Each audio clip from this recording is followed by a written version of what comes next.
Alice, traz a vítima. Traz a vítima. Traz a vítima. Não, isso me ocorreu agora. A gente nunca tratou ninguém assim, não. Senta aí. Tudo bom? Bem-vindo, Cacai. Obrigado, grande Cacai. Escondeu o copo aqui. Bem-vindo. Obrigado. A minha é com você, ministro? Hein? Isso. Deixa eu enquadrar aqui.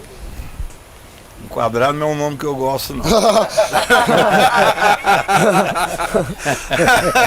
É um verbo muito. Tem que ter cuidado com isso.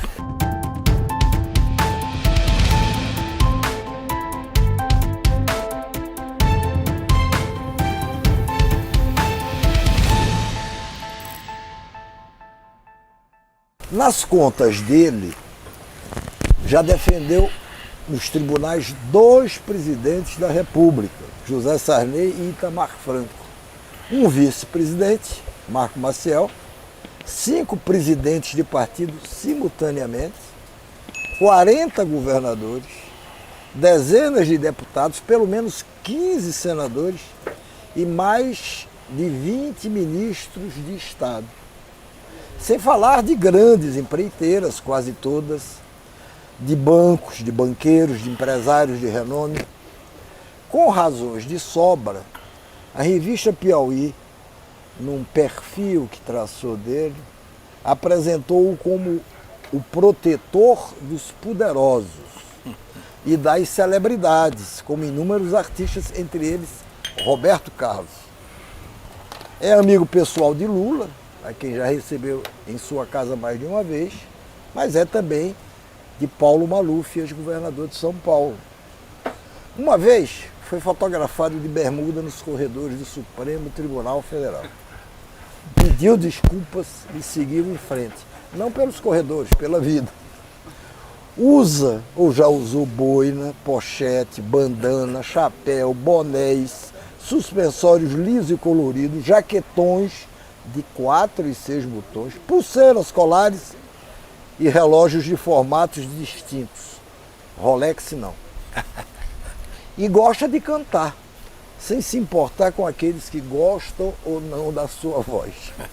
O nome dele é Antônio Carlos de Almeida Castro, mineiro de Patos de Minas, advogado de 9 entre 10 estrelas da política nacional.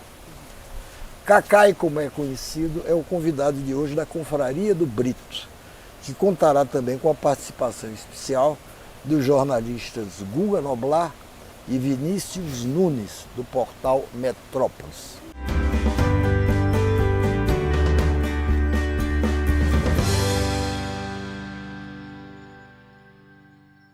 Cacai, me diz uma coisa, o seu amigo, enfim, ministro Dias Toffoli está no centro de uma polêmica, depois de ter anulado as provas obtidas pela Lava Jato mediante aquele acordo de leniência com Odebrecht.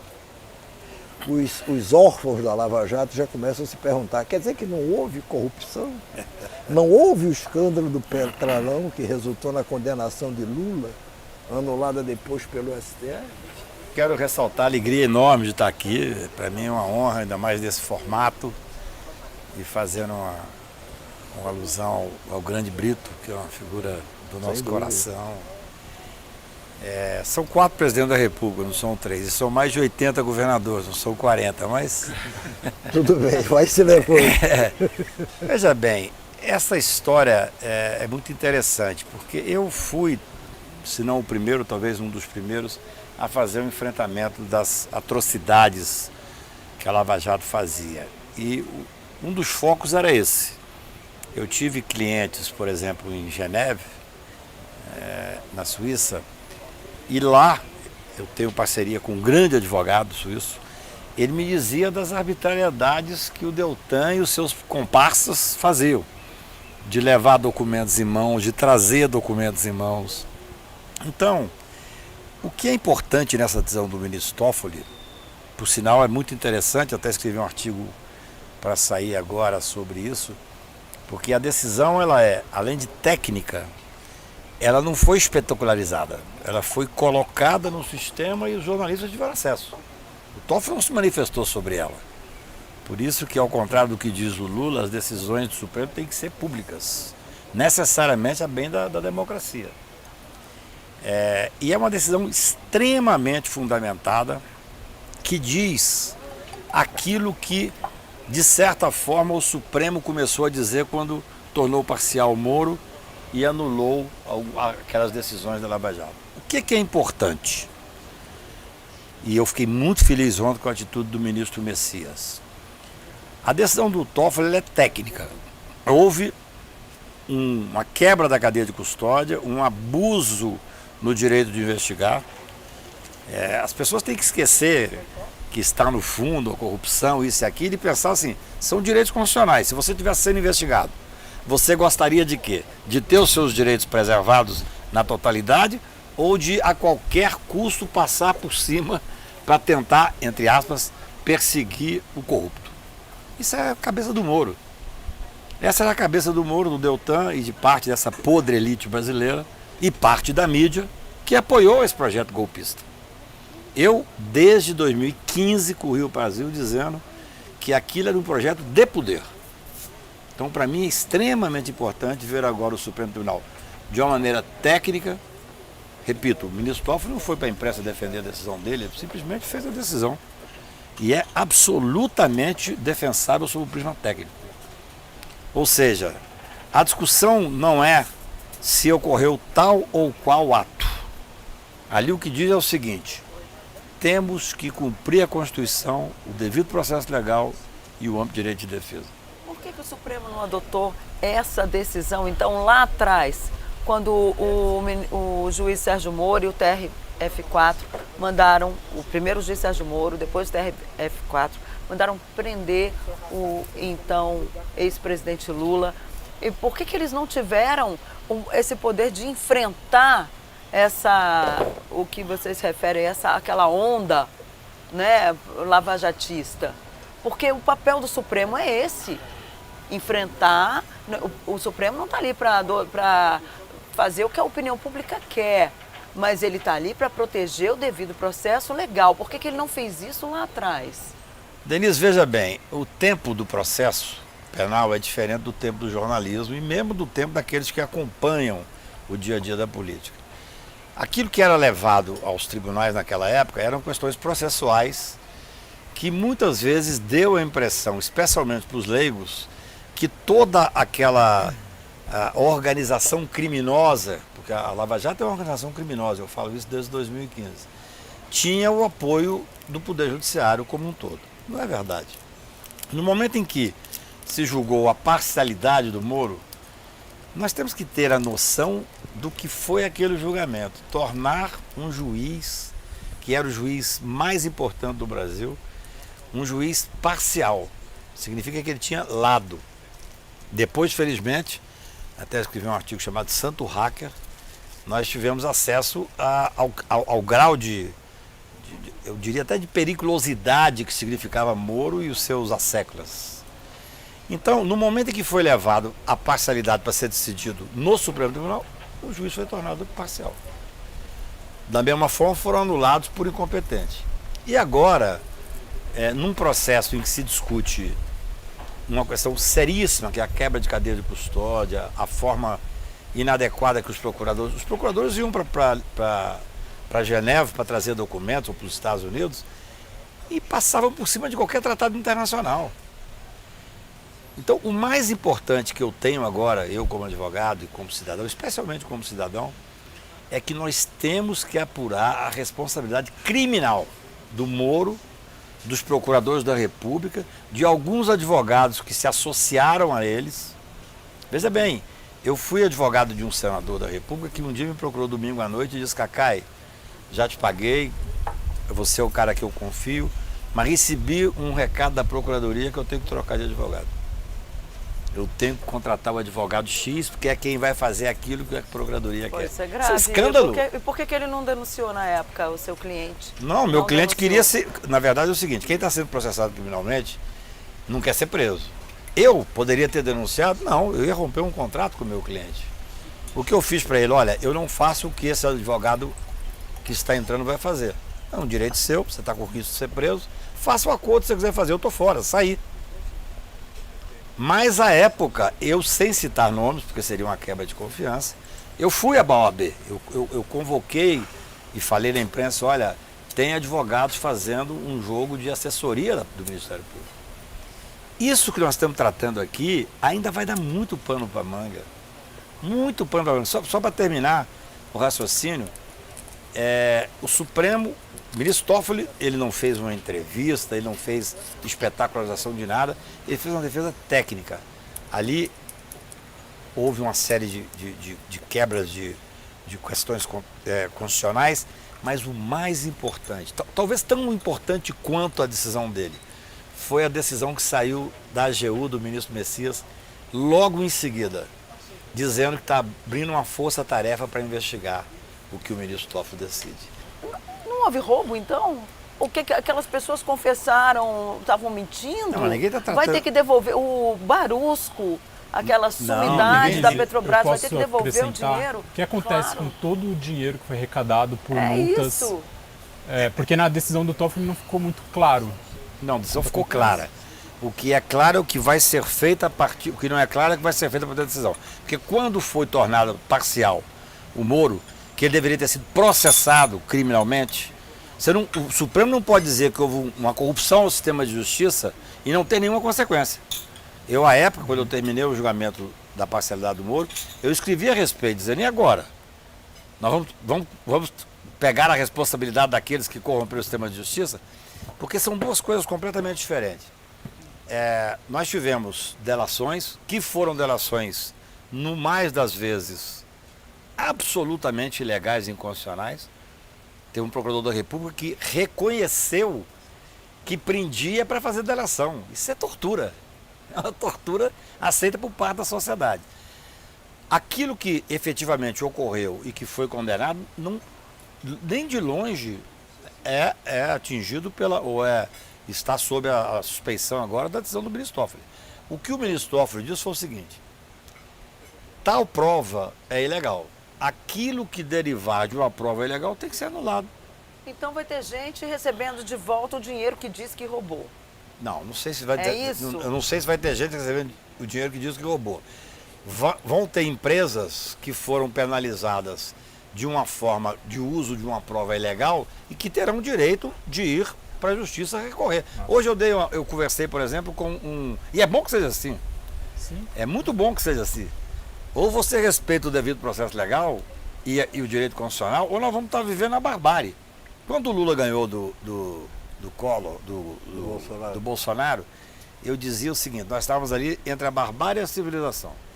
No momento em que, no meu ponto de vista, na minha visão, a civilização ganhou através do voto democrático, nós não podemos usar os métodos da barbárie, senão a barbárie terá ganho. A barbárie vai fazer de mim, um cidadão que fiz toda a oposição, usar os métodos da barbárie. Qual que é o método da barbárie? É aceitar a prova ilícita.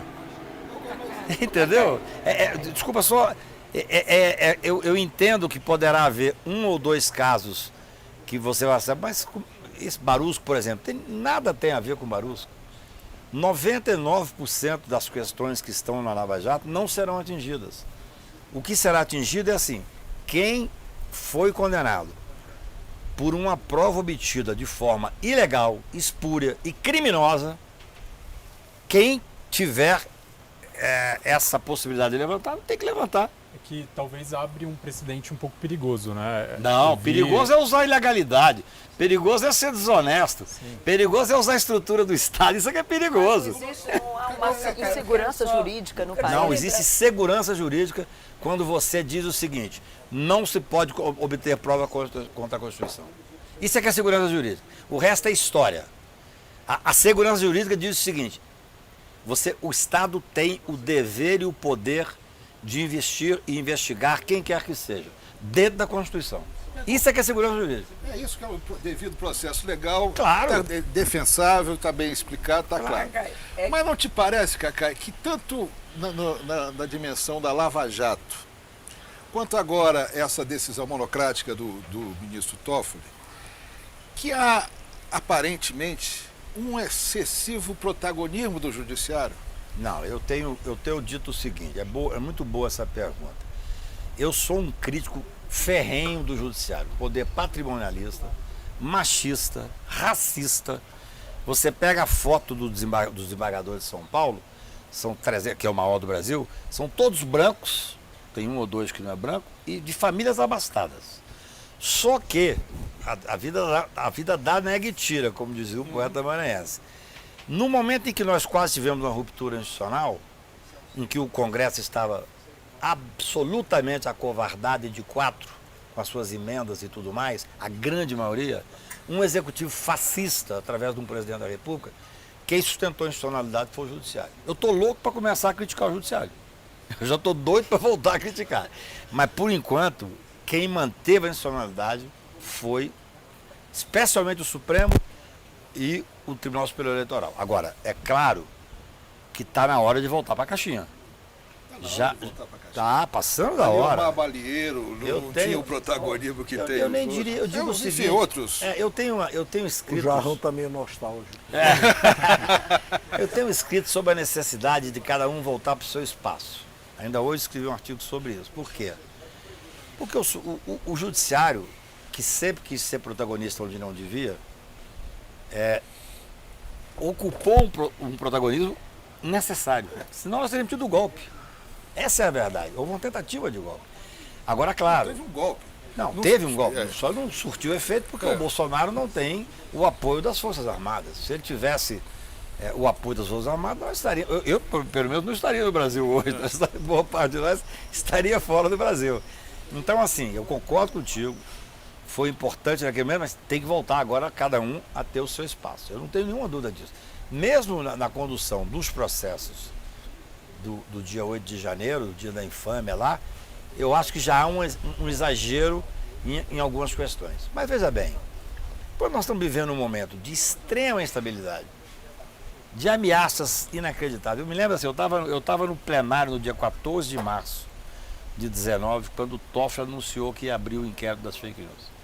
E ele pediu para eu esperar. 14 de março. De 2019. 2019. Ele pediu para eu esperar e falou, eu quero que você defenda esse inquérito. Eu falei, ô ministro, aí você tem condições de defender? Eu falei, eu acho que você tem o direito de abrir, mas distribuir para o Alexandre é contra o juiz natural.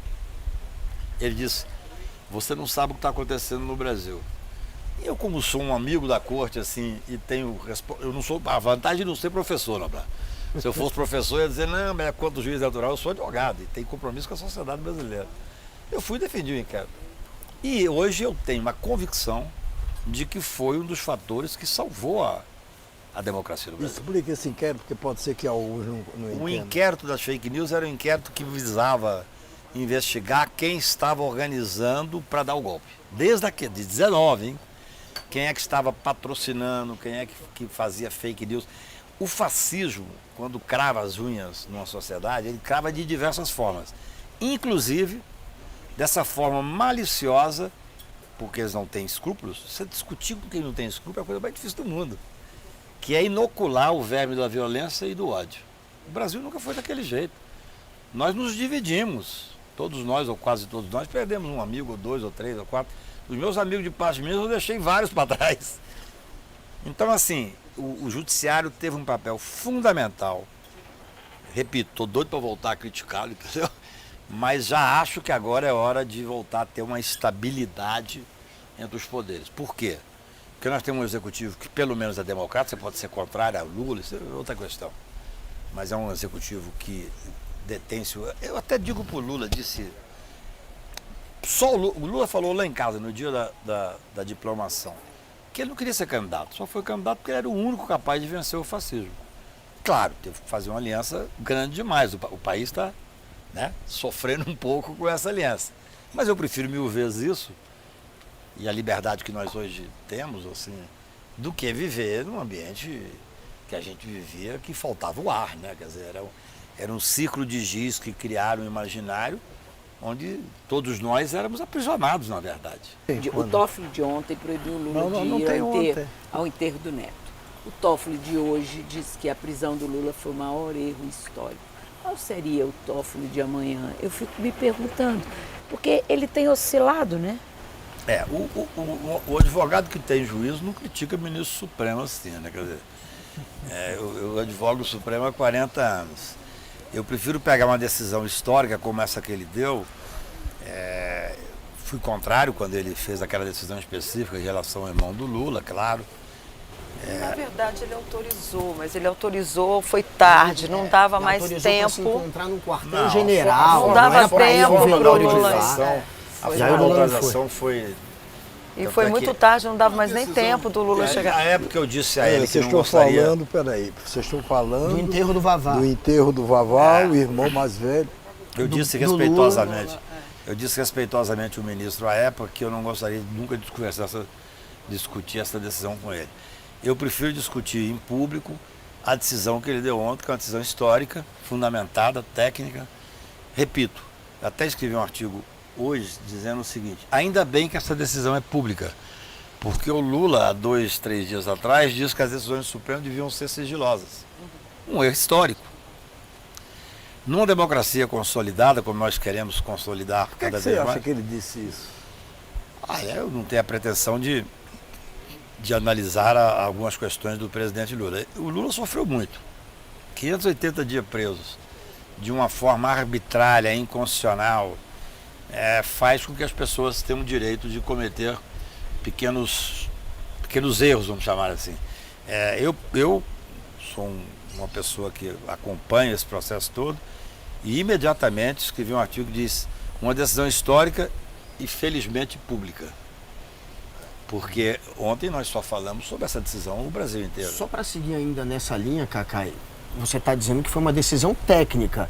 Agora, tem ali, nessa decisão do Dias Toffoli, ele coloca que a Lava Jato se comportou como um pau de arara do século XXI. Coloca isso em letras garrafais. Demorou muito. Parece a dizer técnico, é técnico esse tipo de absolutamente colocação. técnico. Tem gente criticando. Se você não, vai ter, claro. muita gente- Você tem o Sandoval, Sandenberg, Merval.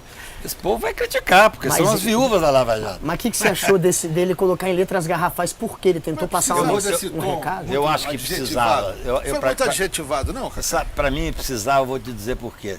Nós temos um subprocurador da República, que numa petição incrivelmente formal e escrita no STJ, disse que a prisão era sim para conseguir as delações. Isso é um escárnio. Isso sim é um escárnio. Então isso significa o quê? Você elogiar a tortura. Porque se você prende para conseguir a delação... Gente, nós tivemos 77 diretores de uma empresa que delatou. A base da delação em qualquer Estado democrático de direito, em qualquer legislação democrática, é a espontaneidade. Como é que você pode presumir que 77 pessoas foram espontaneamente fazer? Então, assim, o que o ministro Gilmar falou ao longo do julgamento é muito mais grave do que isso. Com tintas muito mais. Eu tive um cliente, que eu ganhei, felizmente, tudo dele. O que foi que o Gilmar falou? Eu digo só para a gente O lembrar. Gilmar falou com muito mais gravidade sobre procuradores, postura daquele castor, postura. Por exemplo, para você ter uma ideia, eu tenho um cliente, Raul Smith, que mora em Portugal, felizmente ganhei tudo dele, e que ele morava em Portugal, eu ganhei a extradição. Aí os procuradores, agora veio o santo hacker e demonstrou isso, falavam assim: vamos prender a filha dele que ele se entrega. Isso é o quê? Isso é medieval, é tortura. Aí um procurador falou assim: não, prender é demais, vamos fazer uma busca e apreensão. Fizeram a busca e apreensão na menina, uma cineasta do Rio de Janeiro que não tinha nada a ver com a história do pai.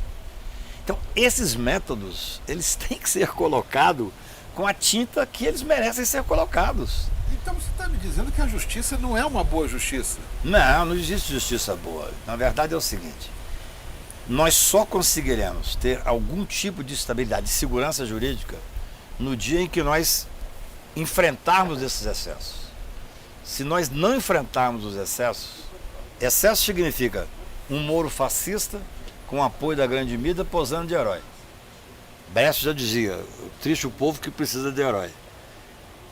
Um Deltan Dallagnol absolutamente corrompido, que usava a estrutura do Ministério Público para fazer o que fez. Hoje, não sei se vocês viram, foi determinada a reabertura do processo para ele devolver 3 milhões de reais de diárias absolutamente indevidas. Então, assim, nós só poderemos ter alguma segurança jurídica, que eu gosto dessa sua colocação, no dia em que a justiça for feita de uma forma não estou dizendo que seja a minha forma de pensar a justiça, mas cumprindo os ditames constitucionais. Eu posso perder como advogado, mas tem que ser fundamentado, tem que ser de uma forma aberta. Você não pode ter um Ministério Público corrupto, que corrompeu o sistema de justiça. O Deltan corrompeu. Quem disse isso? Hoje, eu dizia isso há 5 anos atrás, mas hoje é o Supremo que diz.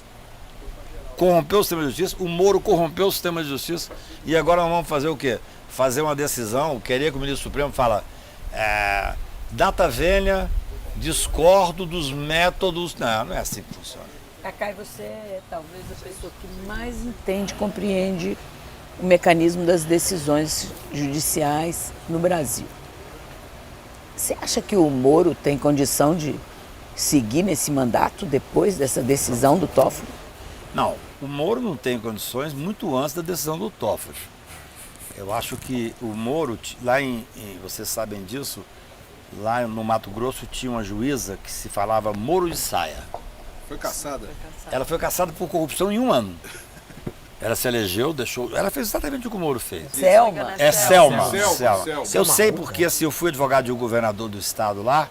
Ela, antes de ela ir ouvi-lo, ela mandava ele para uma salinha e tirava a roupa dele para humilhá-lo, para quebrar o moral dele antes do depoimento, deixava ele nu na Com sala. base em quê? Com base em nada, na arbitrariedade dos Sim, mas humoristas. ela é investida de que autoridade para impor Existe isso ao autoridade. senador? Veja bem, quando você tem um sistema autoritário, que isso é o que acontece com o negro e o pobre na periferia, e só que não sai na imprensa. Os invisíveis sociais, quando vão depor, eles são humilhados no dia a dia. Eu fui advogado do Renato, um vereador, hoje deputado estadual, que é negro, Renato Freitas. Ele tem voz, mas ainda assim ele foi humilhado. Noblar, você sabe o tanto que eu confio em você, na sua capacidade de inteligência de imprensa. Esse rapaz, ele sofreu o diabo que pode sofrer e se tornou advogado. No dia que ele pegou a carteira, ele saiu pra rua feliz da vida com a carteira na mão. Foi parado numa blitz. Deram lá um baculejo nele e tal. E ele mostrou a carteira de advogado. Foi preso por portar um documento falso. Essa é a realidade brasileira. O policial falou assim, esse documento é falso, você está preso. Não acredito. Então, assim, esse governador que foi colocado nu na sala dessa juíza, que felizmente foi caçada por corrupção, em menos de 1 ano, ele representa uma elite que está sofrendo aquilo que os negros, os invisíveis, sofrem no dia a dia e que ninguém ouve falar. Assim, por que eu digo que o Moro não tem condições de se sustentar? Porque ele fez muito pior do que fez essa senadora. Só que ele tem ainda um espaço de contenção grande, então ele está se esbarrando por aí. Ele está vindo, sabe, do Rio de Janeiro, você pega um rio, eu sou do interior, você sobe alguma coisa do rio, vai pau de encher. bate do barraco ali, bate, entendeu? Mas não tem saída. Até me convidaram agora para poder fazer a sustentação contra ele no Tribunal Eleitoral. Eu estou morrendo de vontade, Vai preso? mas não é minha área. Vai preso? Eu não acho muita saída, não. Eu acho assim, eu quero dar a eles aquilo que eles não deram, repito. Mas eu me lembro que tinha um processo aberto aqui no STJ contra os procuradores. Me liga lá um jornalista importante, colega de vocês, e fala, Cacai, você acha que os procuradores têm que ser presos? E eu falei, não, eu não acho que agora não tem contemporaneidade. Se processados, se julgados, acho que eles devem ser presos. Mas eu não quero aquilo que... Senão a barbárie vai ter vencido. Se eu mudar de lado das minhas defesas... Você defenderia? Nunca. Não, o Bolsonaro me procurou para defendê-lo. Eu sentei na frente dele, quando ele começou a falar, eu falei, por favor, eu não quero nem que o senhor termine a frase, eu não o defenderei nunca. E ele disse, mas por quê? Eu falei, não, é melhor não dizer, né? É aquela história do Ariano Suassuna, né? Eu gosto de falar mal nas costas, porque falar na frente é falta de educação. Essa coisa, Cacá, a gente já está aqui há uns 40 minutos conversando, muito fulanizado, muito Deltan, muito Moro. Você tem um homem experiente, viajado como você, um profissional desse calibre, você tem uma sugestão para uma justiça mais inclusiva, uma justiça 4.0, século XXI? Qual é a sua proposta para esse tipo de mazela não se repetir? A gente tem conversado muito sobre isso, porque o Brasil tem uma Constituição que é extremamente interessante.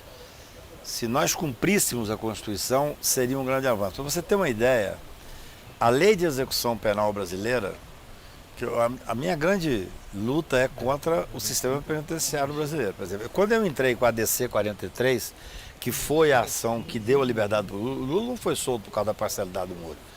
Ele foi solto por causa de uma ação que eu entrei, depois a ordem veio e tal, que é a ação direta de constitucionalidade sobre o trânsito em julgado.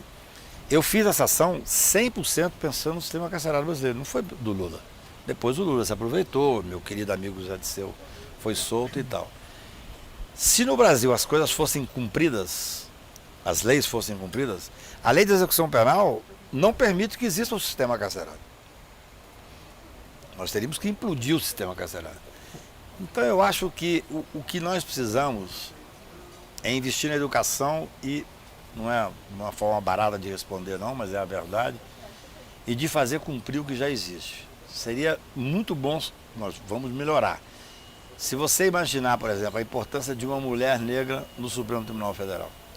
Por mais que eu seja um cara que tenha formação humanista, que advogue para negros, eu jamais poderei expressar o que passou uma mulher para ser candidata ao Supremo Tribunal Federal negra na sociedade brasileira. Nós temos que dar voz às pessoas que têm que ter voz. Não adianta que eu vá falar pelo Renato. Eu subi a tribuna, Denise, é interessante, eu fui defender o Renato na tentativa de cassação dele lá na Câmara dos Vereadores de Curitiba. O Renato Freitas é um vereador negro que foi pedir a cassação dele por ser negro. E eu fiz um discurso numa linha X. Os vereadores, todos brancos e poderosos, olhavam para mim com admiração. Até porque eu era advogado de alguns deles, outros que talvez precisassem de mim no futuro. O Renato falou depois de mim com a mesma linha de discurso, eles olhavam para ele com ódio. Incrível isso. Então nós temos que fazer inclusão. Eu tive agora, final de semana passado, eu estou cada vez mais partindo para a literatura, que a advocacia é muito chata. Advogado é chato, ministro é chato.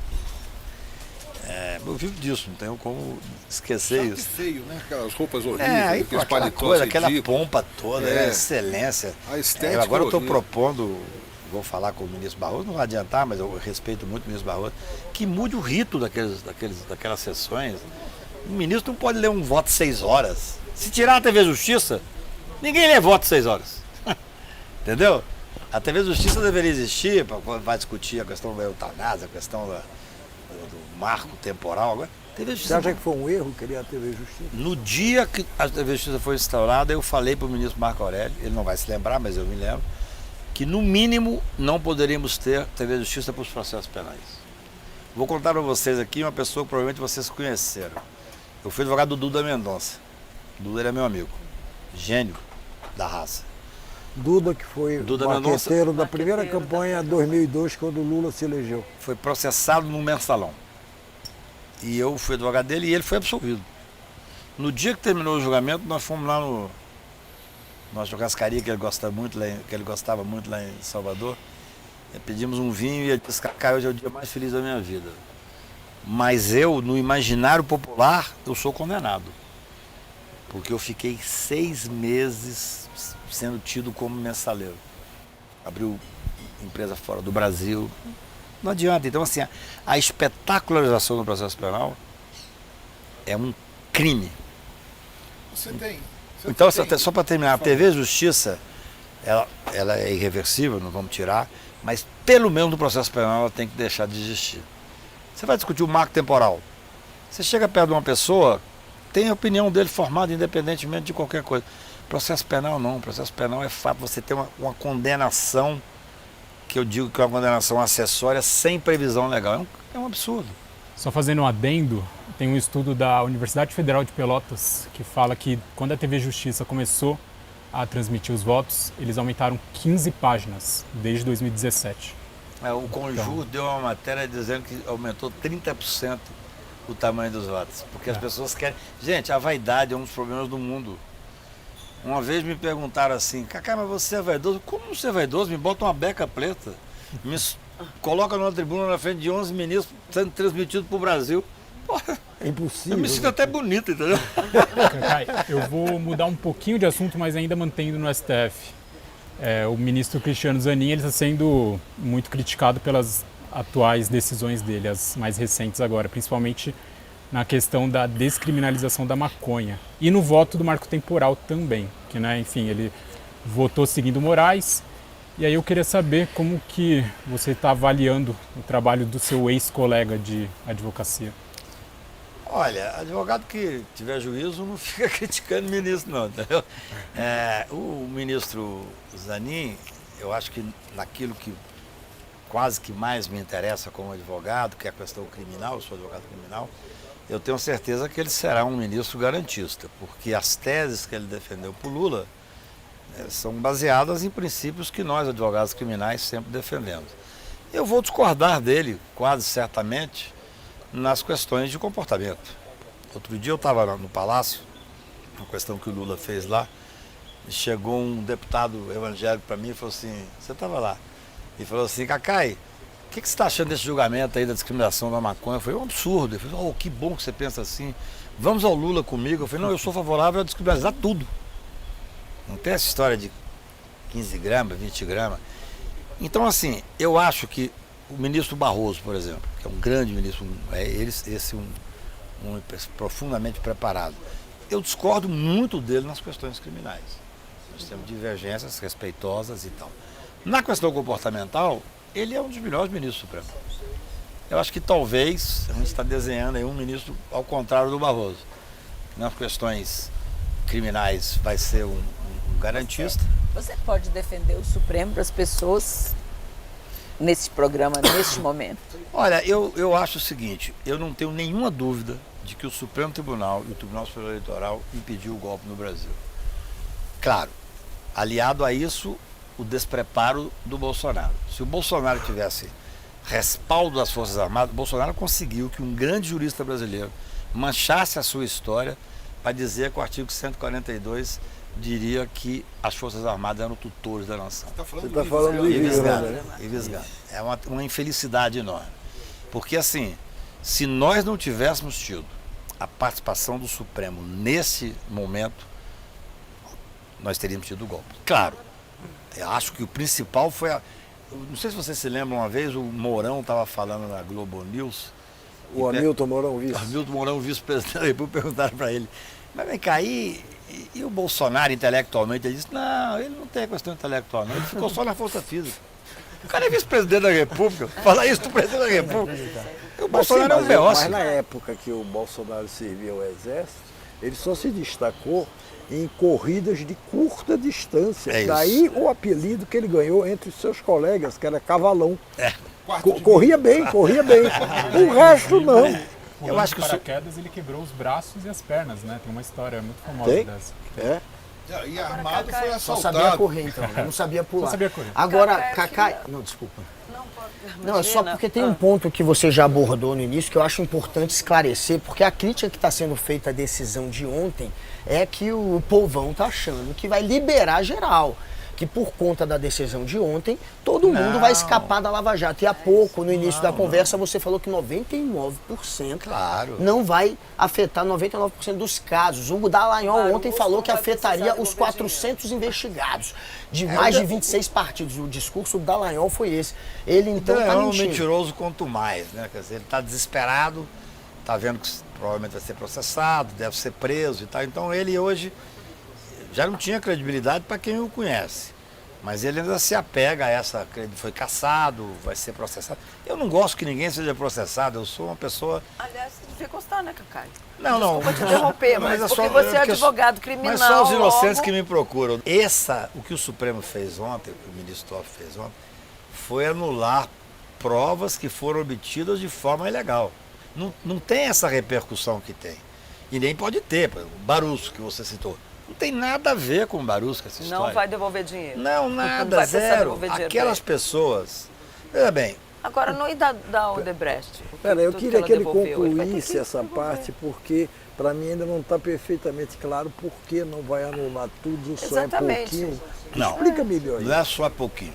Todos aqueles que tiveram provas, que foram condenados criminalmente, condenados a pagar dinheiro e tal, através de uma prova ilegal, terão direito de discutir quem é que vai dizer que aquela prova foi ilegal? Não, o Supremo já disse. O Supremo disse o seguinte, esses mecanismos aqui que foram da Odebrecht, veja bem, O Odebrecht não pega geral, as delações do Odebrecht não contaminam todos nós advogados sabíamos que aquilo era ilegal. Todos. Faltava o Supremo dizer. Agora, você veja bem, vamos com, hipoteticamente, um processo X da Odebrecht, em que foi usado esse item ilegal, mas tenha 4, 5 provas. Esse cara não vai ser absolvido, nem vai devolver dinheiro. Porque existem provas que não foram atingidas por ele. E quem vai dizer isso vai ser cada caso. Cada caso. Eu hoje já fui procurado por um jornalista, não vou dizer o nome, claro, mas que foi condenado numa prova obtida de forma ilegal. Então você vai à justiça e a justiça vai dizer duas coisas. É importante, essa pergunta sua ela tem uma relevância pelo seguinte, vai dizer, essa prova aqui é ilegal. Ela não, gente, a prova ilegal não pode valer. O Deltan Dallagnol, que é um facínora, ele defendeu, e eu tentei debater com ele, ele foge de mim. Ele foge de mim igual o diabo da cruz. Eu fui ao Congresso várias vezes para debater o quê? Ele dizia que a prova ilegal poderia ser usada. Vocês lembram disso? Tais medidas, 10 medidas? Eles inventaram 10 medidas contra a corrupção. Não tinha nada contra a corrupção. Era para fortalecer o excesso deles. Então, a prova que é ilegal, ela vai ser retirada dos autos. Ela deixa de existir. Mas tem mais 3 provas de condenação. Está mantida a condenação. É assim que funciona. Quem delatou, quem se autoincriminou e confessou, portanto, não tem volta. Para esses não teria volta, porque confessaram. Não é essa a questão. É o seguinte, o que o Supremo está dizendo? Está dizendo o seguinte, foram obtidas provas de maneira ilegal. Essa prova não vale. Gente, isso é o óbvio do óbvio. Claro, mas sempre... assim, eu queria saber o seguinte, vocês aceitariam uma prova contra vocês obtida de forma ilegal? Ninguém aceitaria. Ninguém aceitaria.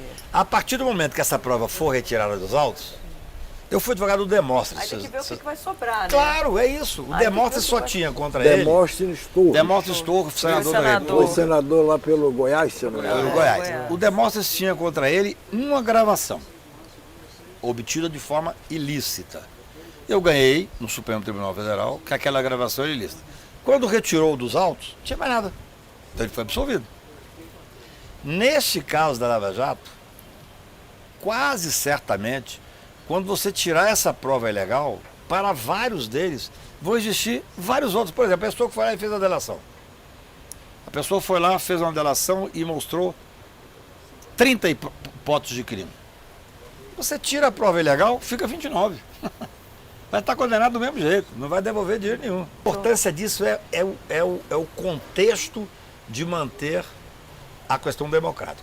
Não vale prova ilegal feita por procuradores que corromperam o sistema de justiça, por um juiz que corrompeu o sistema de justiça e que tem que ser responsabilizado. É o que eu estou dizendo desde o início. Não adianta nada que está acontecendo se não tiver um processo contra o Sérgio Moro, um processo contra os procuradores. Sérgio Cabral saiu, eu imagino que tenham trocentas provas além das delações, mas ele saiu com base neste problema do sistema, dos dados que foram trazidos de maneira ilegal. Não, e aí ele usou esse... Ele não saiu só com tirar isso, o não. Sérgio, foi isso. A prisão do Sérgio Cabral, eu não sou advogado dele, até a época me procurou, por um tempo tão longo, é um estupro. Você não pode fazer com que a pessoa cumpra uma pena antecipadamente, é uma outra questão. Veja bem, eu estou defendendo agora, por uma coerência constitucional, que o Bolsonaro não seja preso agora. Todo dia eu recebo telefonema de, mas você está dizendo isso, você tem que prender... Não tem que prender o Bolsonaro agora. Tem que fazer os processos, dar a ele o direito de defesa, e em havendo condenação, que haverá, ele tem 5 ou 6 processos graves, transita em julgado e prende o cara. Você não pode sair, a prisão não é em lugar nenhum do mundo, salvo nos Estados Unidos, que é o pior sistema e que os brasileiros adoram copiar, né? Você vê, nos Estados Unidos tem 4 milhões de pessoas presas. É uma coisa inacreditável. É o Desculpa. seguinte, as mulheres raramente têm voz, é difícil a nossa vida. Já não tem na justiça, né? É verdade. Cacá, é difícil. Seguinte, eu queria saber sobre a prisão em segunda instância, porque volta e meia o Congresso retoma esse assunto e a gente já teve um posicionamento do Supremo, mas você acha que tem que haver, não tem que haver? Olha, para mudar a decisão, Denise, tem que haver uma mudança constitucional. A Constituição é muito clara. Eu fui o primeiro a entrar, a DC 43, eu fui o autor. Eu ficava abismado quando eu ia fazer debate, eu corri o Brasil inteiro debatendo isso, assim, mas em Portugal não é assim. Nos Estados Unidos, principalmente, adoram os americanos. Mas a Constituição brasileira não serve nos Estados Unidos. Entendeu? A minha questão é constitucional. Nossa, é muito grande, né? Não, e lá, aqui a nossa Constituição é muito clara. Quer dizer, a prisão só pode se dar após o trânsito ser julgado. Acabou o assunto. Após o trânsito ser julgado. Foi isso que nós ganhamos. E foi isso que liberou o Lula. O Lula foi solto por causa dessa decisão que nós ganhamos. Que demorou, o Supremo demorou demais, o Supremo. Nós podíamos ter feito esse julgamento no início. Eu me lembro eu fiz 10 audiências com a ministra Carmen, com vários ministros, que eu queria assim, gente, vamos julgar. Era incrível. Eu ia fazer uma palestra no Nordeste, sentava num bar para tomar uma caipirosca aí no fim da noite, passava um cara que eu nunca tinha visto, falava assim, e a prisão em segundo grau? Segunda instância. Segunda instância. Virou um momento, uma discussão nacional. Se o Supremo tivesse decidido, o Supremo tem que decidir as questões com a maior celeridade. Só que, pô, é um tribunal assoberbado, né? Agora, outra coisa que eu queria ver com você, como é que é quando o Noblat estava fazendo ali a lista dos seus clientes, né, 40 e tantos, 80 governadores, você até corrigiu, 16, sei lá, 18 senadores, né, Ao 4 mesmo tempo, né? presidentes da República. 18 senadores foi quando eu tinha a bancada maior que do PMDB. Agora, é todo mundo inocente mesmo, Cacai? Porque é tanto político precisando de advogado criminal que a gente começa a desconfiar um pouco dessa inocência toda. Denise, eu vou ser sincero, eu advogo, eu tenho um princípio na minha vida profissional. Eu só pego uma causa que eu tenha um direito absolutamente defensável. Eu não gosto do advogado que critica o cliente na mesa de bar, no restaurante. Se eu tenho uma tese, eu defendo essa tese. Por exemplo, essa semana eu fui procurado pelo Lula Marques, que me disse, Cacai, fui proibido de entrar na CPI. Não, é um absurdo aquilo. Então, assim, o que eu fiz? Lula Marques, um fotógrafo. Fotógrafo que foi da Folha, hoje está na EBC. Eu achei, isso aqui é liberdade de imprensa, é liberdade de expressão, é direito ao trabalho. Então, assim, eu gosto do Lula, mas eu advoguei uma causa. Então, eu fiz um mandato de segurança, e felizmente conseguimos eliminar, em nome de uma tese. Na advocacia, você tem que ter tese. Claro, teve um momento, até estou brincando aqui agora de 16 senadores, que eu tinha 16 senadores que eu era advogado. Foi até muito engraçado, porque o Tião Viana foi disputar a presidência com o Sarney. Uhum. E aí a Folha deu uma página inteira dizendo que eu tinha a segunda maior bancada do Congresso. O PMDB, eu até fiquei chateado que não era verdade, eu tinha uma a mais, mas que não aparecia. E aí o Tião me ligou, sou amigo do Tião, falou, pô, Cacá, eu preciso conversar com você. Eu falei, cara, se você está achando que eu tenho poder no Congresso, isso não é verdade. Embora eu não desminta, porque lá em Minas Gerais, fama de comedor poderoso e valente, você não desmente, né? Mas eu fiquei na minha. Mas aí falei com ele, falei, Tião, isso não é verdade não. Realmente eu era advogado de 16 senadores. Mas disse para ele, mas se eu tivesse um voto, seria do Sarney. Então, vamos beber e vamos almoçar, mas é verdade, eu tenho uma relação pessoal com o Sarney. Olha uma coisa. Então, a advocacia tem muito isso, assim.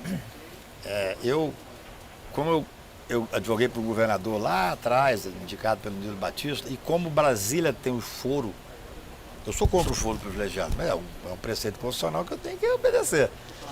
Então, aconteceu, né? Eu fui advogado de mais de 80 governadores. O Cacá, e por que este é um país onde tem lei que pega e tem lei que não pega? Olha, o Brasil, primeiro, é um país continental, né? Assim, você veja a dificuldade que eu que já advoguei no Brasil inteiro, os costumes são, penso que vocês conhecem bem, mas são impressionantemente diferentes. Você vai advogar no Acre, é um país. Você vai advogar no Sul, é outro país. Eu já advoguei numa tentativa de impeachment em Santa Catarina. Foi uma das coisas mais impressionantes que eu vi, assim.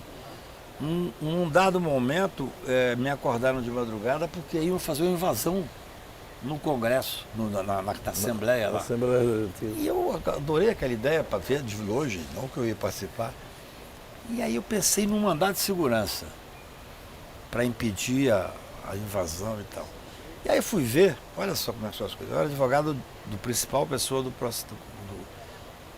governo.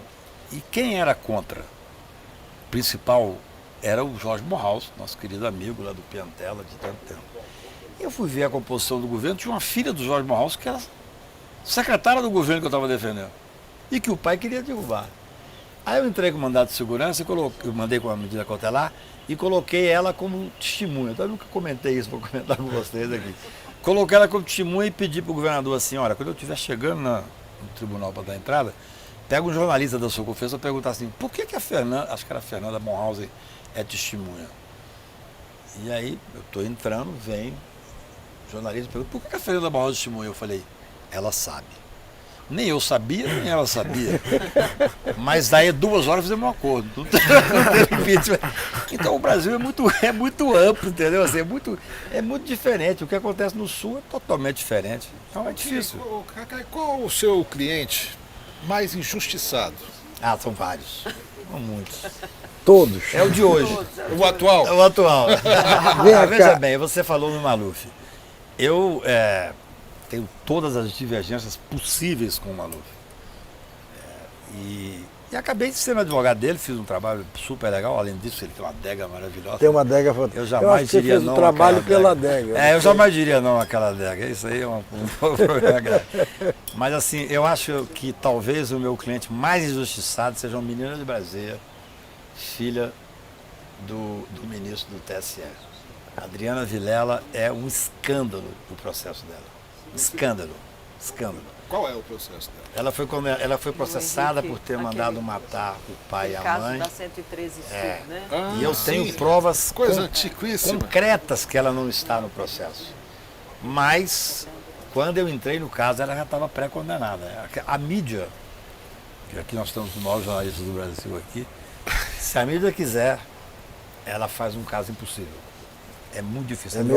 Advogar contra a mídia é uma coisa. Pra você ter uma ideia, eu respeito. Tá aí a Lava Jato provando, né? Claro, que agora, com tantos anos, nós estamos demorando para mostrar Aham. a podridão da Lava Jato. Eu, antigamente, eu respeito muito o trabalho da mídia. Eu acho que quando o repórter me liga, eu necessariamente o atendo. Só que às vezes eu perdia, não, mas eu gastava 3, 4 horas com o jornalista. Então eu fiz uma lista de transmissão com 800 jornalistas. Aí eu faço uma notazinha e respondo a todos ao mesmo tempo. Porque eu acho que tem que ter o outro lado. Acho que tem que ter. Ainda que não valha muita coisa, essa história do outro lado é importante. Então o trabalho da mídia é fundamental, mas pode ser fatal. Me diga uma coisa. Está presa? Não. Eu não tenho cliente preso, não. Vem cá, a advocacia tem muitas histórias, a gente já está chegando, infelizmente, no fim dessa conversa. A advocacia tem muitas histórias e você, seguramente, por tudo que já fez até hoje, você já viveu muitas histórias interessantes. Eu me lembro que uma delas, pelo menos de ouvir falar, você pode corrigir e dizer como foi de fato, foi de uma história de um cliente teu, que eu não me lembro mais o nome, que você, para conversar com ele, se sentir seguro de que vocês não estavam sendo grampeados, ouvidos, ou o que seja, você fazia isso, se não em alto mar, pelo menos dentro do mar. É verdade isso? Isso é uma coisa interessante. Aí eu estava atuando... Diz quem era o cliente para poder o Catiola. comparecer. Eu advoguei para o Explica Catiola. quem era o Catiola. Catiola era um banqueiro, dono do Banco Marca, que quebrou, mas que os interesses políticos outros e financeiros disseram que ele tinha ganhado dinheiro com a questão do Banco Marca, na época lá com o Banco Central, que era o Chico Lopes. E teve um momento que ele tinha que conversar com um determinado banqueiro também. E ele falou, Cacá, a maneira mais fácil é a gente encontrar em Paris. Eu falei, cara, você não entende como é que funciona o mundo. Se a gente sair do Brasil no mesmo tempo que esse cidadão, a mídia vai saber imediatamente. Nós temos que fazer uma coisa reservada. Aí eu liguei para... Temos que esconder da mídia. Claro, não, a mídia, evidentemente, uma das funções do advogado é esconder da mídia. Entendeu? Lá na assessoria de imprensa. Não, veja bem, eu admiro muito uma série de pessoas que trabalham com isso. Mas eu mesmo faço assessoria de imprensa dos meus clientes, eu nunca contratei ninguém. Primeiro, eu conheço o caso como ninguém, Segundo, eu sei o que pode ser dito. E o assessor de imprensa não tem obrigação de saber. Então eu não critico quem faz, não, sou amigo de vários, mas prefiro eu mesmo fazer. Mas aí eu liguei para ele, por esse outro banqueiro, que eu não posso dizer o nome. E falei, o Catiola precisa falar com você. Vamos encontrar em tal lugar, lá no Recreio dos Bandeirantes, às tantas horas. Eu fui de carro com o Catiola, levei um calção que eu tinha acabado de comprar, bati no vidro e falei assim, coloca esse calção e vai pro mar que meu cliente está indo para lá. Aí o cara foi... Mas por quê? Porque você não se sentia seguro para essa conversa, era Porque isso? teve um caso famoso de um governador do Paraná que chamou o outro para conversar e falou assim, vamos conversar andando na praia que é seguro. E ele estava gravando o cara por dentro do calção. Esse mesmo governador depois fez o Policarpo Júnior refém e preso no banheiro no apartamento dele. Ah, eu não me lembro. O Lupion, né? Se lembrasse, não diria. Mas... E aí a conversa foi... Aí a conversa ficou os dois com a água por aqui, conversando. E eu tenho uma outra história interessante também. Tinha um subprocurador da República, que era um homem desqualificado, que felizmente nós tiramos da Procuradoria, que queria, no caso Lula, eu era advogado da Rosiana. Da Rosiana Sarney. A Rosiana Sarney, candidata a presidente da República. E a época deu uma matéria que derrubou a candidatura dela, mas esse precisava de ter uns documentos e esse procurador gravou uma conversa que envolvia José Dirceu e tal. Quem que me avisou disso? Eu estava no Piantela, às 2 horas da manhã, o Toninho Drummond, meu querido amigo do coração, vem no meu ouvido e fala assim, não posso te contar não, porque é da Globo, mas eles estão fazendo uma gravação agora lá na Procuradoria contra seu cliente, Zé Dirceu e tal. Eu tinha bebido alguma coisa, passou na hora aquilo ali. Levei o carro, passei na porta da Procuradoria, estava a luz acesa. Eu falei, provavelmente você estava lá. Lá no Piantela que eu estou dizendo. Podia estar na Procuradoria. Aí eu soube que era verdade e tal. Resultado. Eu peguei um deputado amigo meu do Pará, do Goiás, falei, eu preciso ter essa fita. Mas ninguém chegava perto do cachoeiro. Todo mundo tinha medo do cachoeiro. O cachoeiro é que estava gravando. Arrumei um apartamento em Goiás, cobertura com piscininha, pedi meu amigo para ir jantar, ele prestou o apartamento, esse deputado foi com o cachoeiro dentro da piscina e falou, eu preciso da fita pro Cacai. O cachoeiro, mas é absurdo, você não confia em mim? Eu preciso da fita, me entregou a fita. Eu fui ao Ali Camel com a fita na mão. Que era o diretor de jornalismo da Globo. E falei, Ali, escute essa fita e veja se merece ser levada ao ar. Ele escutou e falou, o Jornal Nacional hoje vai abrir com essa matéria. Tiramos o subprocurador, desmoralizamos a história. Quer dizer, essa é a história da advocacia também, né? Eu me lembro do subprocurador, não me lembro do nome dele, mas me lembro do personagem. Fui não dizer o nome dele por Agora, voltando... profilaxia bucal. Voltando ao Catiola, ele acabou saindo do Brasil, né? Ele fugiu, né? Na verdade. Não, ele não fugiu. Eu ganhei a liminar. Não, veja bem. Qual que é a diferença de fuga? Eu vou dizer que é a diferença. Saiu meio... Se ele tivesse ganhado a liminar e tivesse o impedimento de sair do Brasil, ele teria fugido. Ele ganhou a liminar e optou por sair do Brasil. Não tinha nenhum impedimento. Ele até fez uma coisa muito interessante. O Catiola era uma figura. Eu saí do caso. Quando ele saiu do Brasil, que era um direito dele, mas eu falei, olha, como eu ganhei uma liminar, já estava sem pressa ter o nome a tese, né? Então eu saí. Sou amigo dele. Mas ele fez uma coisa interessante, o filho dele parecia muito com ele.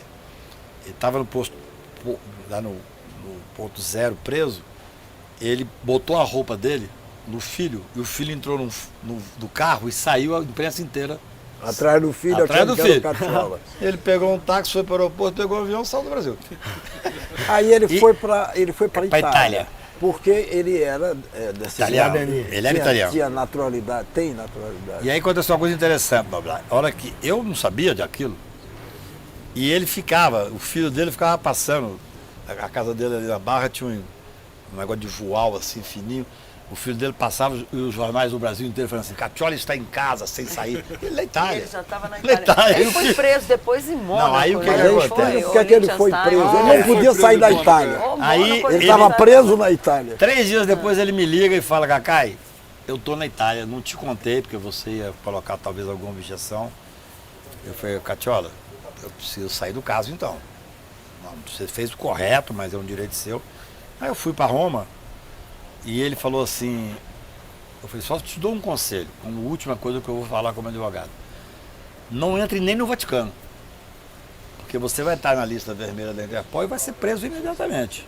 Mesmo no Vaticano. Qualquer lugar, não saia da Itália. Aí passados uns 6 meses, a gente mantinha contato telefônico, ele, eu estou angustiado aqui em Roma. Eu falei, pô, vá para Nápoles. Vá para Positano. Beleza, Florença. Florença, pô, você imagina que Siena. maravilhosa prisão, vai Pô. ficar preso na Itália. Montalcino.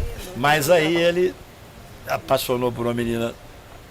Arrumou uma namorada. E a lá. namorada falou, não, vamos ver o aberto de tênis lá em Mônaco e tal. Quando ele entrou em Mônaco, você não apresenta documento para entrar, estava de carro, mas ele ficou no hotel de Paris e apresentou o passaporte dele. Ixi. Ele apresentou o passaporte, acendeu uma luzinha vermelha, foi preso imediatamente. Bom, O também que o foi amor preso em não Mônaco. faz. Olha, a prisão de Mônaco, eu fui lá visitá-lo. Ele já foi só? Foi, não. Aí depois ele foi extraditado, né? Porque Mônaco o extraditou. Aí já não era mais advogado dele. E pra você ter uma ideia, na prisão de Extraditou para Brasil. O Brasil. Ele veio cumprir pena Você aqui. disse que ele foi sem nenhum empecilho legal. que Não foi tinha tudo- nenhum impedimento. Por que então teve a luzinha sem dia? Porque depois teve a prisão dele. Depois você fez- Naquele da momento prisão eu tinha um dele foi eliminado decretado. Supremo, mas como ele foi para a Itália, houve A decretar a decretada a prisão. E é interessante porque lá na Itália, lá em Mônaco, aconteceram 2 coisas interessantes.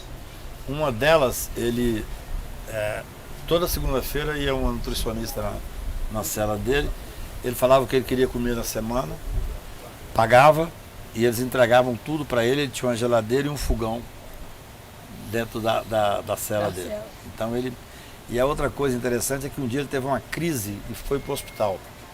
Aí ele chegou no hospital, tinha uma quantidade de guarda, então ele falou, nossa, mas eu sou um cara importante, quantidade de guarda. É porque o príncipe Albert estava na sala, no quarto ao lado. no quarto ao lado. A segurança era do príncipe. Claro. Esse é o Cacai. presídio. iFood na Zé papuda, Gelado. né? Isso é iFood na papuda. Me diga uma coisa, por último, porque realmente já estamos estourando todo o tempo. Você acha que o Bolsonaro, se ele sentir que vai ser condenado e preso, ele foge? Ele não tem para onde fugir. Por quê? A gente tem informação que ele hoje é investigado nos Estados Unidos. O sistema criminal dos Estados Unidos é cruel. E a prisão dele seria talvez muito mais rápida. Aqui eu defendo que ele tem que responder em liberdade e ser preso só após a condenação. Então, em tese, não é nem seguro ele ir para os Estados Unidos agora a é passeio. muito inseguro. Nem pro Não, a Paraguai. passeio. A passeio. Eu acho que não tem saída. Ele vai pagar pelo que fez. Rosa Weber vai se aposentar agora no final do mês. Qual o nome melhor para o STF? Bruno Dantas, Flávio Dino, Jorge Messias ou Cacai? Eu, uma vez, no primeiro governo Lula, estava sentado o Lula, o Zé Disseu e o Márcio, em novembro, Márcio mais ou tá mais menos. baixo. Márcio estava mais baixo. Primeiro, ele ia assumir em 1º de janeiro. E o Márcio perguntou assim, Cacai, você teria interesse em algum cargo? Eu falei, o único cargo que me interessa é ex-ministro do Supremo. Se eu pudesse ser nomeado ex-ministro, eu acharia ótimo. Eu jamais seria Então ministro. vamos acabar antes dele falar do Orlando Brito. É sempre simples. Olha, A sua o Brito- lembrança do Brito. O Brito, eu fui advogado do Brito. Eu sei. Amigo pessoal dele. E assim, é muito interessante. O Brito me deu um dos presentes que eu mais amei na vida. Quando eu fiz a CPI do Catiola e do Catiola, do Cachoeira. Cachoeira e do Marconi e do Demóstenes, eu fui advogado do governador e do senador. Todos inocentes, naturalmente. Não, tanto é que a própria justiça diz. Mas quando terminou a CPI, o Brito foi na minha casa, falou, quero te dar um presente. Ele tirou foto do primeiro dia ao último dia e me deu 300 e tantas fotos de presente. Olha, Esse era o Brito. É uma Esse era o alegria Brito. enorme. O Brito era aquele carinho, assim, aquela capacidade inacreditável, assim. Eu tenho muita saudade dele. Eu sou um cara que já advoguei para muitos jornalistas, mas nenhum tinha a visão de fotógrafo que o Brito tinha, porque a visão de fotógrafo dele dava a ele uma visão privilegiada do mundo. Olha, eu vou contar para vocês, eu tenho várias casas, assim, toda casa eu tenho 2, 3 fotos do Brito que ele tirou. Então eu tenho uma saudade enorme dele. E é justamente por isso, em torno do Brito, que a gente se reunia antes que ele morresse, e é em torno dele que a gente se reúne semanalmente para conversar sempre com alguém que tenha o que esclarecer, o que dizer, o que acrescentar na análise desses fatos todos que nós vivemos. Em que encrenca Roberto Carlos se meteu para você ser advogado dele? Tem que advogado para ele? Não, eu sou absolutamente fã do Roberto Carlos, canto todas as músicas dele. Canta bem? Inclusive, eu ganhei o concurso de cantor amador, com 4.000 pessoas aplaudindo. Aonde? No navio dele. Você desculpa. E quem entregou o prêmio foi ele. Eu vou mandar pra vocês passarem no programa. Tá Acho que é bom, o mais chique tá, que tem. faça isso. Um dia eu tô lá em casa conversando com, tinha uns 5 ou 6 governadores lá, toco o telefone, eu sempre atendo, o advogado criminal tem que atender. Quando ele disse Cacai, eu reconheci a voz dele, fiquei emocionado. Você já conhecia ele? Eu nunca tinha estado com ele, a não ser em show e tal. E aí ele falou, Roberto Carlos. E aí, o que ele queria era um detalhe que eu precisava acertar e que envolvia, na verdade, a liberação da questão do avião, uma coisa. O Roberto Carlos era muito cheio de mania, ainda é, mas na época era mais ainda. E eu falei, não, eu vou resolver isso pra você. Só que tinha que ser ainda num mês. Mas é um detalhe de que? Eu não entendi. Ele tinha que liberar um avião dele e faltava um determinado documento. E ele me ligou, inusitadamente. E aí eu peguei o telefone e a minha sócia estava comigo e eu liguei para o ministro Jobim da Defesa na época. Eu falei, Jobim, eu preciso que você consiga tal documento. Aí minha sócia falou, Cacai, eu nunca vi você pedir para ninguém do governo. E você ainda pede por telefone. Eu falei, eu quero que esteja sendo gravado. Já imaginou sair lá em Passo de Minas no Jornal Nacional? O Cacai pede para o Roberto Carlos, seria a glória para mim. Aí resolvi o assunto e tal, ele me chamou para conversar e depois teve a questão da biografia do Supremo Tribunal, que ele me procurou para advogar. Eu falei, Roberto, eu jamais defenderei a necessidade de censura prévia. Ele falou, Cacai, eu faço o que você achar mais interessante. E eu falei, não, o que eu penso? E eu realmente penso assim, eu acho que você, o biografado, cada um sabe a dor delícia de escrever o que quer. Mas se escrever algo que seja mentiroso, dolosamente, ou falso, o biografado tem o direito de ir na justiça. Até falei da Tribuna do Supremo o seguinte, se alguém fizer a minha biografia e falar que eu sou atleticano, eu processo. Galo. Você é cruzeirense? Eu sou cruzeirense azul, pô. E aí o Roberto topou, eu fui para a tribuna e aconteceu uma coisa interessante, que nós ganhamos as 3 teses que eu defendi. Mas como tinha ficado na memória aquela história de ter proibido um livro e tal, o Jornal Nacional veio com uma matéria muito ruim dizendo que a gente tinha perdido. E aí eu acho que o Bona fez uma aula de jornalismo, que eu liguei no outro dia e falei, vou te mandar a minha sustentação para você ver o que eu defendi. Aí fez no outro dia um erramos maior do que a matéria anterior, dizendo que a gente tinha ganhado e tal. O Roberto Carlos é uma figura diferente, assim. Quando eu fui disputar esse negócio, são 4.000 pessoas, você ganha pelo aplauso, né? E aí eu fiquei lá, eu sou um amigo dele hoje, nós conversamos sempre, tá? Eu fui, passei 3 dias no navio, cantando as músicas dele, e o Eduardo, que é o maestro dele, falou, cara, tu canta muito bem, por que você não disputa? Eu falei, mas como é que eu vou disputar? Tem gente que treina aqui anos para isso. Ele falou, Cacai, a única coisa que vamos fazer que não é muito correto é tirar seu nome para cantar, mas ninguém garante que você vai ganhar. E eu fui disputar e ganhei. Cantando qual música? Foi muito engraçado, porque eu queria cantar uma música, e aí o maestro falou, não, essa nós não ensaiamos. Qual outra que você quer cantar? Eu falei, a que você quiser. Qualquer uma delas eu sei. Aí foi Como Vai Você. Aí eu cantei Como Vai Você. Dá pra cantar um pouquinho? Né? Como vai você, que já modificou a minha vida, razão da minha paz, hora esquecida. Não sei se eu gosto mais de mim ou de você. Boa, cara. Eu esperava mais Mas poesia você ensaia. Faltou, Você ensaia muito antes de cantar, não? Não, eu canto muito antes de ensaiar. Você sabe que no Piantella, eu tenho muita saudade do Piantella. Para mim foi o melhor restaurante que eu já fui na minha vida. E uma das coisas que eu mais gostava... Virou uma academia de ginástica agora, né? Eu penso em Uma reabrir. injustiça, né?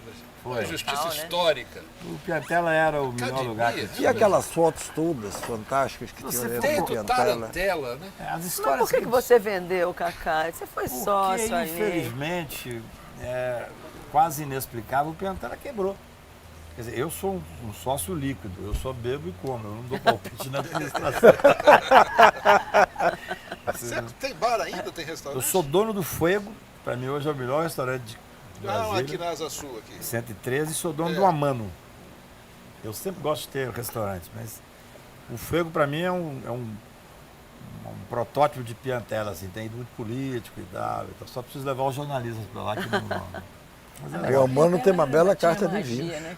Tinha magia do Piantella. Piantella não essa existia. história, Eu né? vivi, Aquele bar é uma coisa vivi história no maravilhosa. Piantella. Uma vez eu fui, depois do show da Betânia, eu fui ao camarim dar um abraço nela e tal. Eu falei, você não quer ir ao Piantella?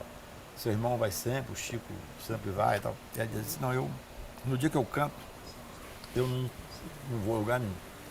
Eu estava chegando em casa, recebi um telefonema no celular, ela falou, me contaram do Piantella, eu vou lá. Aí eu fui pro Piantella, às 2 horas da manhã, e ela vai pro piano e toca e canta no Piantella. Gente, Ela tinha uma magia. Tinha. Eu me Inacreditável. lembro uma vez no Piantella, mas na época o Piantella não era seu, ainda era Marco Aurélio. do Marco Aurélio.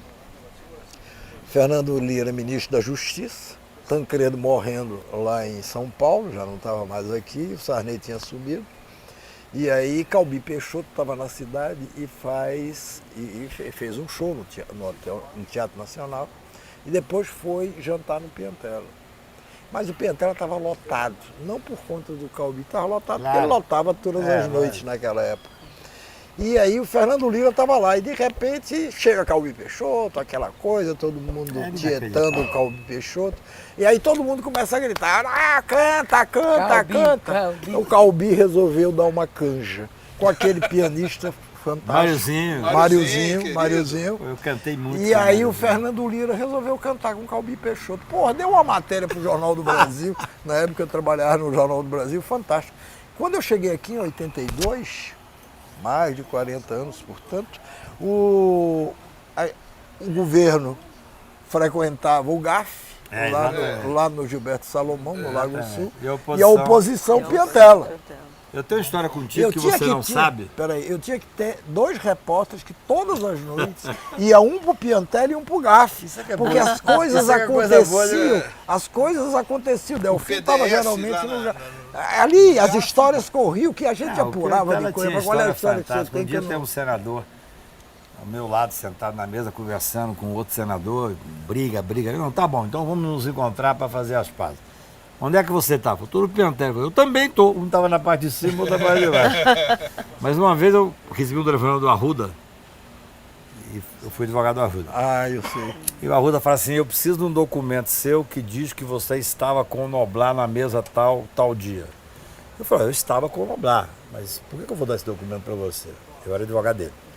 Não, porque é importante para eu mostrar para o Fernando Henrique. Eu falei, Arruda, isso vai atrapalhar a minha defesa. Você promete que só mostra para o Fernando Henrique e que não mostra para mais ninguém. Ele falou, prometo, Cacá, você é meu advogado. Aí eu fiz uma carta dizendo que estava com você, sentado, conversando de determinado assunto e tal. Bem, aí fui trabalhar. Só para contextualizar, o Arruda na época era o líder. Ele era o líder do no governo e estava né? sendo caçado. Ele estava sendo caçado.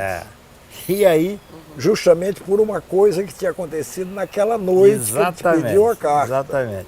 40 minutos depois, minha advogada trabalha comigo e falou, Cacá, vem aqui para você ver o jornal. O Arruda estava na tribuna com a minha carta. Foi. Olha aqui. Não, e me citou como testemunha. Resultado. Estava lá com o Noblar, não sei o quê. Eu deixei a advocacia dele na hora. Eu falei, não vou advogar para um cara que mente para o advogado, para o Arruda. Governar o Brasil.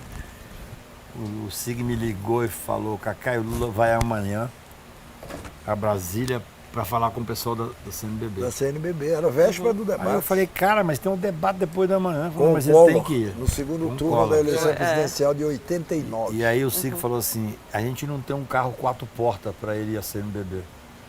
Você me empresta o carro da sua sogra?